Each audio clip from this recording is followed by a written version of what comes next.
Welcome to the Content Champion podcast. We provide the training and tools to help you become a content marketing champion in your online business. Introducing your host, the content champion himself, Loz James. Welcome to the Content Champion podcast. On the show this time, we're looking at how to get leads and clients running Facebook ads. My guest today, Lee-Tyson of Growth Cave, currently manages over $50,000 a month in Facebook ad spend for his clients and has a proven system that works for every business. So let's dive in. Thanks for coming on, Lucas. Thanks for having me, Loz. Great to be here. Okay, firstly, tell us how you got into Facebook marketing. Yeah, definitely. So I've been in digital marketing for a while now, probably 5 or 6 years now. And the way I kind of got started in Facebook ads, I'd always kind of known about it. But the time when I really focused in on it was last summer. I was working a job at this tech company that spends a ton of money on paid advertising. They were spending about $250,000 a month, every month on Facebook ads. And they were getting pretty solid return on it. So it kind of made sense for them to keep doing it. But to manage that massive ad spend, they were paying an agency around 8%. And if you do the math on that, that's around $220,000 every month, or $20,000 to $22,000 every month. Did the math a little wrong there. Every month to manage that. And to me, this kind of blew my mind because, like I said, I've been in digital marketing for a while now. And ultimately, the work they were doing, it wasn't bad, but it wasn't, in my opinion, it wasn't enough to command $20,000 a month. That's a massive amount of money. So that very same day, I went home and started reading up on Facebook ads, trying to learn how I could get started freelancing into it. And since then, I've worked with a ton of different clients across a wide variety of industries, just managing their Facebook ad campaigns. Okay, so tell us about Growth Cave. How did that start? Yeah, so Growth Cave started, I think I technically registered the domain right when I was first getting started with freelancing. And I thought it was going to be like, this will be like my central freelance website. This is where I'm going to send all my clients. And then ultimately, I never did anything with it for a long time, just because my clients, they just wanted to see case studies and get on the phone. I realized a website at that point, it was kind of a waste of time. But after a while, I was managing all these Facebook ad campaigns, and I would participate in these Facebook groups and these online forums with other marketers who basically wanted to learn more about Facebook ads. And I would share my tips, and people would always ask me hey, do you have a website or a blog or something? And I would say no. And so that was the point when I realized I should probably put something out there that's kind of a central hub where I can send people if they want to learn more about Facebook ads. So that was probably around December, January, just a few months ago. And we've grown it pretty significantly since then. We just provide a ton of free resources for entrepreneurs and marketers alike who want to learn more about Facebook ads. Okay, so how long have you been freelancing since you left the company? Yeah, so I got started freelancing technically in June of 2018, so almost exactly a year in about 2 weeks. Okay, and you're already managing $50,000 of client ad spend a month? Correct. Yeah. Wow. Okay. So A, tell me what I'm doing wrong. And B, tell us some of your successes driving these leads. Give us some examples, whet our appetites with, what we can achieve with Facebook ads. Yeah, definitely. So in terms of getting clients and client acquisition, the biggest tip that it's kind of a cliche at this point, but it's not something you realize is how important until you really start doing it. And it's just the saying that the riches are in the niches. And when I was first getting started as a freelancer, I was marketing myself as just a PPC specialist. So I was doing Facebook ads, Google AdWords, basically anything related to digital advertising. And I did that for a few months until I realized that the work that I enjoyed doing the most, and two, the work that I was able to deliver the best results for was Facebook ads. And it was at that point I basically said, I'm the Facebook ads guy, And at that point I was okay, this is a pretty well-defined niche. I felt that was as far as I needed to go until I started looking at a lot of bigger Facebook ad agencies, obviously 100 people teams. And I realized that all of them, they were doing the same things. They were just a Facebook ads agency, but they were niching down even further. And I have so many examples of agencies that I've found where it's like they only do Facebook ads for e-commerce, or they only do Facebook ads for like gym owners, or Facebook ads for like realtors, whatever. And basically I realized that that's how specific you need to get. And when you do that, it really becomes a lot easier to acquire clients, because all of the previous people that you've worked with, you can just point to and say, hey, here's 5 other realtors that have done this exact work for. Here's 5 other e-commerce companies that have delivered this exact result for. And you kind of become the industry leader in this little sub niche, rather than just being a small fish in a big pond, so to speak. For sure. Okay, yep. Playing devil's advocate, I've also come across a lot of agencies that do the niche of the Facebook ads that don't work. And for a lot of small businesses listening to this, you obviously know exactly what you're talking about, which is why we're talking about this. But for a lot of agencies, a lot of businesses might have been to an agency, and then that agency, like your first example, charging a lot of money, not necessarily getting those conversions and that return on investment that's so important if you're not a high cash flow business, if you're a small business. So what are the benefits for small businesses of running Facebook ad campaigns? Sort of get us excited about them again for people that might have been burnt in the past. Yeah, definitely. So I guess it really depends on the sort of business. I guess the two would be B2B and B2C.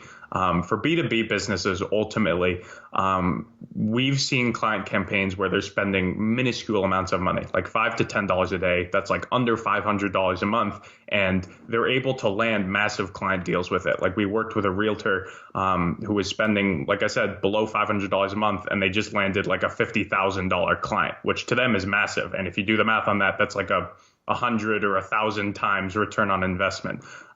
That's kind of the big one. And that ultimately, I think it's important to realize is that when it comes to paid advertising, you don't need to spend a ton of money if you want to see results. If you have an established business that already has traffic coming to your website, you already have existing customers, there's a ton of different ways with Facebook ads that you can monetize that. And I'm sure we'll get into that a bit later. But then also for B2C, I guess the biggest thing that we see with consumer facing brands is how quickly they can scale. And we work with a lot of e-commerce companies, like I said, that are kind of small. They're definitely not doing poorly by any means, but they're kind of stuck. And they're kind of in like that 10 to 20 or maybe 50K a month range when it comes to their revenue. And they can't seem to get past it just because they've gotten to that point doing things that don't scale, like social media, organic search, all of those things. And the beauty of Facebook ads is if we come in and they're stuck at like 20K a month, like I said, and we find a winning campaign for them, we've had cases where we're able to double their revenue to 40 or 50K total in under 3 months, which to them, it's a complete business changer. And there really, in 2019, there really isn't another channel that allows you to achieve that sort of growth that quickly. And to me, I think that's the big power of Facebook ads. Okay, I'm sold. Where do I sign? Right. Let's look at what you're doing then. Let's dig down into your Facebook ads system. Get an overview first, and then we can look at the component parts. So what are you doing to double people's revenue in 3 months? So when it comes to growing that quickly, ultimately the first things that we kind of need to put in are our easy winning campaigns. And the two that we kind of go into there are 1, remarketing campaigns, and 2, what we call loyalty campaigns. So remarketing, for people that are marketing, most people know it, is just advertising to people that have already interacted with your brand or your website in some way. So an easy example of this is e-commerce. If someone adds an item to their cart, but then ultimately doesn't purchase it, that's a really hot prospect. They kind of just need that little push to get over the buying hump. And when we set up those abandoned cart campaigns, we see return on investments anywhere from like 5x ROI to 20x ROI. And that's something that a business of any size can set up. We literally start those campaigns at $5 to $10 a day, and we usually see them recapturing those abandoned carts within a matter of days. So even if you're a small business, maybe you're only generating like a few hundred or even just a few $1,000s a month, you can set up a retargeting campaign and you'll almost guaranteed be making more money from it. For businesses that are much larger, obviously the benefit is going to be, again, a lot larger. But those sorts of campaigns, they can be started really small. They don't require any sort of massive investment. And again, like I said, because you're kind of capturing those really hot prospects, it's almost guaranteed to work. That we've never had a case where a business is generating revenue and we set up that campaign and it just doesn't work, you know? The second of which, like I said, is loyalty campaigns. So this is something that I think a lot of business owners and a lot of marketers kind of overlook, is that they have these previous customers, people that have already engaged and purchased from a business in some way, but then they completely disregard them when it comes to advertising, just because they think like, if we want to get rich, then we need to find like all of these new people. We need to find like that cold audience that we're just going to spend $1 million on. When in reality, I'm sure a lot of marketers know that it's like whatever, like 10 to 20 times more expensive to acquire a new customer than it is to retain an old one. So that's another sort of campaign that we set up on every client account. It doesn't matter if it's B2B, B2C, what price point they're selling at. We'll always set up an ad set targeting their previous customers and offering them either some sort of upsell product or service, some sort of add-on product or service, or even just the same product or service. With e-commerce, that's pretty easy, just offering them various products that are related to the ones they purchased. And with B2B, it can be a little harder, just because there's some businesses where like, if they've worked with you before, then it's kind of hard to get them to purchase from you again. But there's a ton of different ways that you can kind of get creative with that. But that's definitely a really big area that I think a lot of entrepreneurs look over. Okay, well, let's look at a specific example then. Let's take the example of a plumber, a B2C business. Perhaps they want to build a funnel to retarget boiler service customers. Mm-hmm. Talk us through how that would work, the different stages, what tools you're using. Are you tying it into their email list, what the ads would look like? Just give us a flavor of that, if you would. Yeah, definitely. So assuming that this plumber has some sort of website, I'm going to assume that their main money generating action on their website is people like booking a call or like submitting some sort of contact form that basically says, hey, like I'm interested in your service and I want this. The very first place that we would start, like I said, is with that retargeting campaign. And when you install the Facebook Pixel, as it's called, which is like the tracking code that tracks all of the people that come to your website, you'll be able to target people that visit specific pages on your website, but then don't complete that revenue generating action. So in that example, the very first campaign that we would set up is targeting people that visited the person's contact page, but then didn't end up submitting the form. And we would use a pretty small time range in that, depending on how much traffic their website gets. Usually we'll start with like last 7 days or last 14 days. That's kind of a pretty easy way to start. And when it comes to the ad for that, we really do want to call out the fact that that we know that these people, they visited our website, but they didn't submit the contact form. And this is, again, kind of a common marketing concept of like breaking the noise, trying to basically not appear like every other ad. So if you start your ad copy, like say like, hey, saw you checked out our website, but didn't end up hiring us, like what gives? Like that's the sort of thing where if someone reads that, they're going to be like, whoa, how do they know that? Like it's not just another ad where it's just like great plumbing services in London, where it's just like a super generic ad that could apply to anyone. You really want to segment different messages for different parts of your funnel so people know that you're actually directly speaking to them and they're not just some generic number in your system. So that's like a pattern interrupt, isn't it? You see all these adverts on Facebook almost, and there's one that's really out of the box that's directly targeted to you. And just backing it up a bit there for real novices, you say you target people who haven't completed the form. You do that because they don't land on the completion page, the thank you page, which is also pixeled, and you've got everything on the back end of that. Correct. And yeah, there's a few ways to set up like that sort of logic within Facebook. One of the most common ways is, like you said, you set up a thank you page and then you basically do the logic where it's people that visited the contact page but then didn't visit the thank you page because then they must not have submitted the form. There's also different, if you use like some sort of submission form like Opt-in Monster or Sumo, all of those have Facebook Pixel integrations where you literally just copy the code and it'll do it all for you, which is pretty nice. And these tools are all really affordable, as is, I guess, something like Active Campaign, which we use. So do you retarget using email marketing as well on the back end of that? Yeah, definitely. So that's something that I guess it might fall into retargeting or it might fall into loyalty, depending on how you look at it. But it might be hard actually to give an example with the plumbing service. But let's just continue with that example. Let's say the plumber has like a free lead magnet on his website that says like 5 most common tips homeowners have when it comes to plumbing. And to get the guide, they have to like enter their email address. So those people, theoretically, they're not a cold audience. They've visited the website, they've chosen, they're interested in this. This is like a hot prospect that would be interested in these sorts of services, but ultimately they haven't filled out that contact form. They haven't hired them. What we like to do is, like you said, we'll set up a Facebook ad campaign targeting those people on the email list and then excluding the people that have submitted the contact form. So then we're targeting all of the people that are those hot prospects, but then haven't ended up booking a call. And you can also do that over email. You don't have to limit yourself just to one platform. It kind of makes sense to do both, since you want to ultimately push those people over that buying hump however possible. Okay, so top end of the funnel, they might have got to that contact page through organic search, the blog post. They might have come in through social media. They might have come in through a Google ad or another Facebook ad on the front end, been funneled down into that contact page. So they're making that, taking that call to action that one step further. And then all this stuff we're talking about there happens on the back end to close them when they're warmed up, as it were, because they've shown an interest. They've almost completed that form, but then we want to convert them on the back end with that retargeting.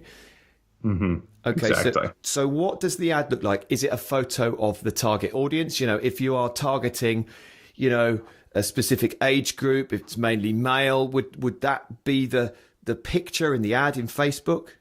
Yeah, so we do a lot of creative testing, mostly on images, and like you said, we get kind of surprising results using just Facebook's built-in stock photos. So when you're actually creating the ad, it'll give you the option to upload an image, but then there will be like a little tab that says stock. And if you just search in like plumber or male plumber or something like that, it's going to show you like all of these free stock photos you can use in your ads. And we get honestly pretty surprising results with those, just because I think a lot of people think like, oh, I need to invest in like this high-end camera crew. I need to like do all these things. When in reality, I think Facebook and all social media advertising is kind of moving towards much more casual style things, that when you see big marketing companies, kind of you can just tell when you look at like your Facebook newsfeed, you can tell like how much time and money someone put into like designing this advert. And ultimately, the results that we've seen and results that I've heard from a lot of marketers is that the more casual something is, the more it looks like it kind of naturally fits into Facebook or Instagram. Those are the sorts of ads that we see do really well.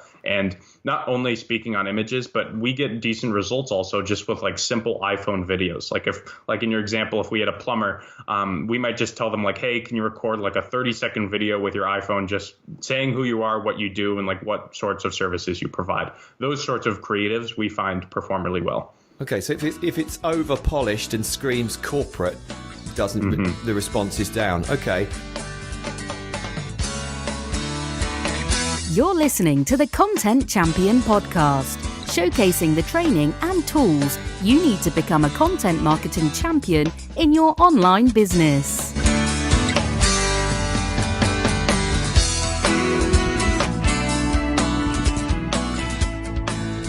And in terms of the people that have been burnt by Facebook ads in the past that are listening to this, do you split test so that you know what's going to work going forward, so you don't scale up something or pour a load of money into an ad that isn't going to convert? How does that work? Yeah, definitely. And I think a big part of that comes into people's mindset going into Facebook ads. A lot of people, they go into Facebook ads, they don't really have a clear goal in mind. They just say like, oh, I want more traffic to my website, or I want more people to know about my business. When ultimately, if you put like $500 into ads, you'll never know if you truly succeeded in that or not, just because you don't really know what you're measuring, which is why I think every campaign that you run, everything that you should, every dollar you put into Facebook, you want to be able to be making that money back. You never want to be putting money into a campaign, into a funnel that doesn't ultimately generate new customers or clients for you, just because that's your ultimate goal, right? To grow your business, to make more money. So when we set up campaigns, we really need to design the funnel so that we can say, okay, if 100 people opt into this lead magnet, then 10% of these people, they're going to buy this product or this service. So then directly we can know, okay, for every dollar we're spending on Facebook ads, we're earning $2 back, or we're earning $3 back, or whatever the return on investment is. Versus when you're kind of in the mud with all of these different marketing metrics, like, oh, our cost per click is like 80 cents and our click-through rate is 2%. You really have no idea, like, are these good or not? And it's really a waste of time, when in reality, I think the big thing that entrepreneurs and marketers should focus on is the ROI of different Facebook campaigns. So your plumber will work out that they've got a lifetime value of a client with a boiler service. Maybe they stay for 3 years and spend £1,000 a year. So they know that's £3,000. So they know that if they retarget and get a percentage of those people to contact them, and then further than that, they're going to close a certain percentage of those, they can work things back and pretty soon work out that, okay, like you say, if we're spending up front X amount and the funnel spits out this amount of profit, we can then scale that up. And you can, do you split test the ads, you put one against the other and all that type of thing as well? Yeah. So usually the big things that we split test are different audiences, just because there's a lot of people, there's a lot of discussion on like whether like changing the image, changing the headline, like do those cause big changes, when sure they do, but I don't think it's going to be as big a change versus showing your ad to a completely different market. Like obviously those are going to be the big levers that you can pull that are going to drive change in your business. But yeah, like you said, we really want to map out like the specific hard numbers, whether it be like cost per acquisition, lifetime value, all of those things. So then we can work backwards and say like, okay, if we're acquiring leads for like $10 a piece, then we're going to make this much money back on the back end. All of those things you kind of have to, you don't have to be super scientific about it, because again, all of these are going to kind of be destroyed once you start actually running Facebook ads and seeing what your numbers are. But just having a general ballpark and just kind of having that mindset going in is really, in my opinion, what separates the winners with Facebook ads from the losers. Okay. And how long would you run an ad campaign for on Facebook before you said, okay, this one isn't working, let's try something completely different? So when it comes to split testing and just different time ranges, usually we do it pretty short. Like honestly, like we can determine if something is working within the first 3 or 4 days. Obviously, this is going to depend on the sort of business, like the sales cycle and all of those different sorts of things. But generally speaking, within 3 or 4 days, at even a minimal spend of maybe $10 to $20 a day is enough to get pretty decent data back on how an audience is responding to your ad. And it's not like suddenly throwing more money at it is going to magically fix the problem. If something isn't working, then you need to fix that before you try and scale it up. Okay, so if it works at $5 a day, it works at $500 a day. It's directly scalable in that regard. Is that right? Not entirely. So that's a big, okay. Yeah. So it doesn't work in reverse, that if something isn't working at $5 a day, it's not going to work at 500. But if something is working at $5 a day, then it is not guaranteed to work at 500. And this is a really big struggle point for pretty much every business owner and for every marketer, is the fact that Facebook ads, if once you've kind of found that quote unquote winning campaign, you try and change the budget to something higher, and suddenly everything screws up. Like your cost per acquisition goes up and your ROI goes down. Everything is just in the mud. And this is something, again, there's a ton of different ways that you can try testing it. But ultimately, the kind of scaling system that we've found is when we're starting at a small Facebook ad campaign, something that's at $5 to $10 a day, we'll double the budget every 3 days. So if we're at $10 a day and it's working well, we'll double it to 20. If it works again for that 3 days, then we'll double it, and so on and so on. And we'll do that until we find a double period. Maybe it's from $40 to $80 or $80 to $160, wherever that is, and we'll find where it screws up. And when that's the case, we'll bring it back down to the original. So if we screw up at 80 to 160, we'll bring it back to 80, and then we'll start doing small incremental increases in the budget, usually between like 10 to 20%. So basically the logic is, if we try and go from 80 to 160, Facebook's basically saying that's too big a jump. Like you're trying to expand your reach too much and you kind of have to take it slower. So instead we'll go back to 80. We might try something like 92 or like 99, and basically just try and keep creeping that audience to the maximum threshold that we can get out of it, so that we can ultimately squeeze every bit of revenue and every bit of profit out of the audience as possible. Okay, so I don't know what's a minimum target audience size that you can start to test with? Say in Essex, we're looking for plumbing services, households, there are 2 million or whatever, is that too big? Would you start with 200,000? How would that work? Yeah. So the audience size, it has a very large part in how much you can essentially spend on an ad. And the kind of benchmark that I like to set is $10 per 10,000 people with an audience. So if you have an audience of 100,000 people, theoretically, the maximum budget you'll be able to get out of that is $100 a day, just because 100,000 divided by 10,000 equals 10. So that's kind of the idea that you want going into it. And obviously, when you're dealing with sorts of local campaigns or really niche markets, you're not going to be able to play with like massive budgets to like $500 to $1,000 a day, just because your audiences are going to be inherently limited by how many people live here or how many people like are interested in this sort of thing. When it comes, if you're a small business owner and you're just getting started with Facebook ads, this is a really common question that I get. It's like, oh, how small or how broad should I make my audience? My general rule of thumb is just to have the absolute minimum be around 10,000 people, because like I said, you can start with around a $10 a day budget. And then the maximum, in my opinion, when you're just getting started is around 1 to 2 million people. Just because any more than that, you're kind of creating too large an audience pool, and you don't really have a good idea of who you're advertising to once you kind of start expanding beyond that point. Okay. And in terms of tools, you said earlier on, you just need some sort of basic website. You can use the Facebook Ads Manager, and you can have an email list on Active Campaign or MailChimp or whatever you're using. Is that it? You don't really need any sort of special tools to do this effectively?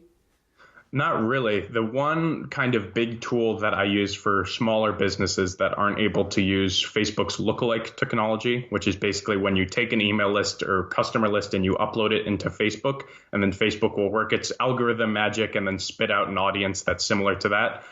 For a lot of small businesses, they don't have that large an email list or that large a customer list that they can use that. So they have to rely on Facebook's interests, which are like the predefined options that every advertiser has access to, that if you just type in like CrossFit or like plumbing, then like it's going to show up as something that you can target. The way that we kind of data mine those different interests is just using Facebook's Audience Insights tool, which it's completely free. Anyone can access it. And it basically allows you to enter in different interests, and it will show you, one, the demographic data on it. It'll show you like the percentage of women, men, the different age groups, their household income, like all of this random data. But then it'll also show you a list of highly related interests related to that one that you input. So if I put in CrossFit, then maybe some of the interests that it spits out are like MMA or like paleo diet or like just things like that would also be good audiences. So that's kind of the big tool that we use. But again, we don't really use any fancy third-party software.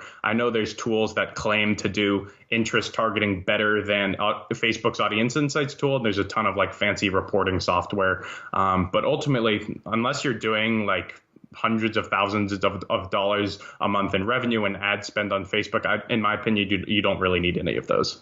Okay, so small business. Let's stick with the plumbing example. They've got about £500 a month. That's what, $5,000 or $6,000 a year. That's a perfectly good budget to start really cranking up with Facebook ads, isn't it?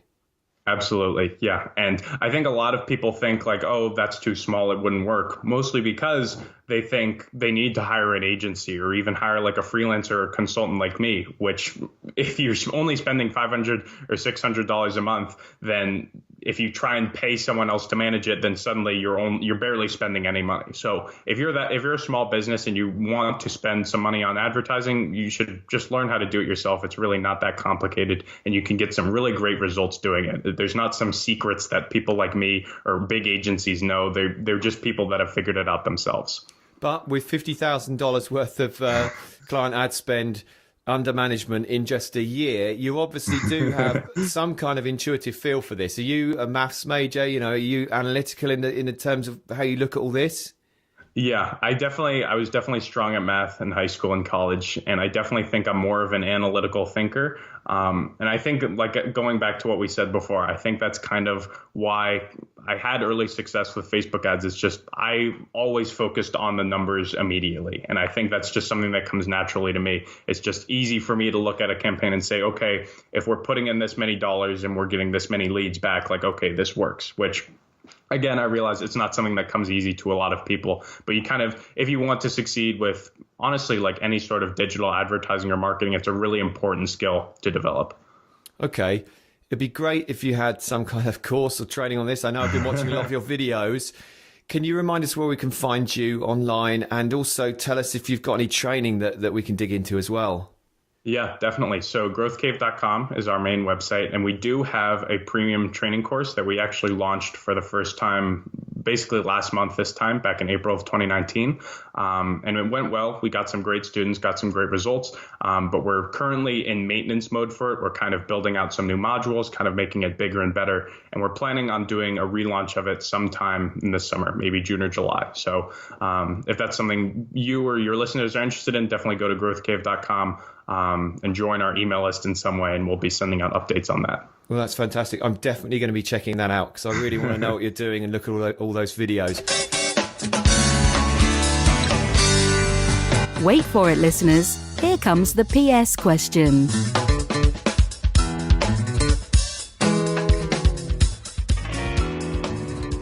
Could you please share one advanced Facebook marketing tactic that we can use right after the show? Yeah, definitely. So this one, it's kind of tailored to businesses that already have existing traffic or existing customers. But like I said, Facebook's lookalike technology, creating lists of people that are similar to people that have visited your website or purchased from you in the past. It's super powerful, and a lot of people use it wrong. So in the example of an e-commerce store, if they've been in business for 3 years, they'll download a list of everyone who's ever purchased from their list and then upload it into Facebook ads and then create a lookalike audience. This will get good results, but we've been able to get even better results. We've been able to see like 40 to 50% increases in performance by targeting lists of people that are your quote unquote best customers. So in the example of an e-commerce store, these could be people that have purchased from you multiple times, repeat customers, or people that have high average order values, people that are spending a lot of money with you. When you create lists of these people and then feed that into Facebook, Facebook, again, their magic algorithm, it's going to find similarities between these people, and it's going to then have a much better result for you when you try and target that audience versus when you try and use kind of broad audiences. So it doesn't only apply to e-commerce. It can apply to your email list. You could target people that have a high email open rate, which I know for tools like ActiveCampaign, you can do that sort of analytics. You can do it for your website. You can target people that visited multiple pages rather than people that clicked out within 5 seconds. There's a ton of just kind of segmenting down that you can do. And when you do that sort of segmenting, that you're going to get the best sort of results with Facebook ads. Well, that's a great tip. As marketers, it's fantastic, that level of detailed profiling you can do. Mm-hmm. There is another issue. As a human being, it is slightly terrifying that Facebook can work out that much about you algorithmically. I think they know more about you than you do, and more than your partner does. So anyway, well, look, that's a fantastic tip. I can't wait to find out about your course when it next comes out. So I advise everyone to go to that. And yeah, thanks for coming on. All that remains to say is I wish you every success with everything in future, Lucas. Yeah, you too, Doss. Thanks so much for having me on. You've been listening to the Content Champion podcast, available at contentchampion.com and on iTunes. Until next time, thanks for listening.